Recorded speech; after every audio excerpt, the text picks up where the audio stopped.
বন্ধু বান্ধৱীসকল আপোনালোকক knowledge info চেনেললৈ স্বাগতম। আজিৰ কুৱেশ্যনটো, জৈন ধৰ্মৰ প্ৰচাৰক মহাবীৰৰ আচল নাম কি আছিল? ক শুদ্ধোধন, খ বৰ্ধমান, গ গৌতম বুদ্ধ, ঘ তুলসীদাস। উত্তৰ খ বৰ্ধমান। নেক্সট কুৱেশ্যন, জৈন ধৰ্মৰ প্ৰচাৰক কোন আছিল? ক গৌতম বুদ্ধ, খ শংকৰাচাৰ্য, গ মহাবীৰ আৰু গ ৰামানুজ। উত্তৰ গ মহাবীৰ। নেক্সট কুৱেশ্যন, মহাবীৰে জন্মগ্ৰহণ কৰা গাঁওখনৰ নাম কি আছিল? ক লুম্বিনী, খ ৰাজগৃহ, গ কুশী, ঘ কুন্দৰপুৰ। ইয়াৰ উত্তৰটো হ'ব ঘ কুন্দৰপুৰ।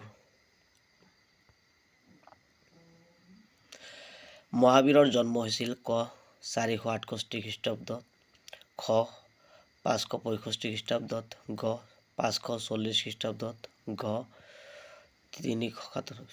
উত্তৰ ঘ 540 খ্ৰীষ্টাব্দত। নেক্সট কুৱেশ্যন, জৈন ধৰ্মৰ শেষৰ গৰাকী তীৰ্থংকৰ কোন আছিল?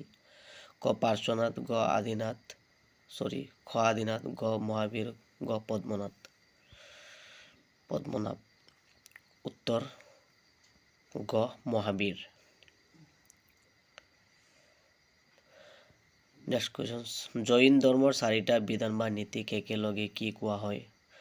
ক চতুৰ্বৰ্ণ, খ চতুৰ্শ্ৰম, গ চতুষ্পদ, গ চতুৰ্যাম। ইয়াৰ উত্তৰটো হ'ব ঘ চতুৰ্যাম।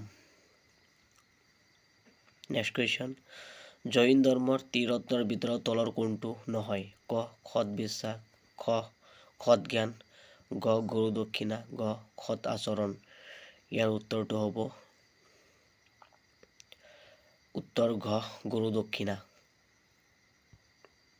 নেক্সট কুৱেশ্যন, তলৰ কোনখন জৈন সাহিত্য নহয়?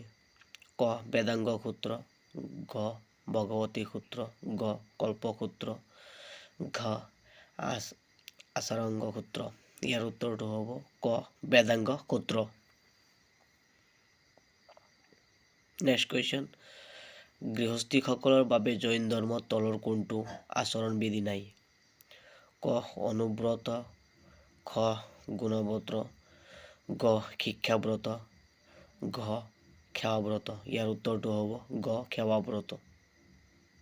নেক্সট কুৱেশ্যন, মহাবীৰৰ মহাপ্ৰলয় ঘটিছিল ক খ্ৰীষ্টপূৰ্ব 487, খ খ্ৰীষ্টপূৰ্ব 468, গ খ্ৰীষ্টপূৰ্ব 490, গ খ্ৰীষ্ট। উত্তৰটো হ'ব ইয়াৰ 468।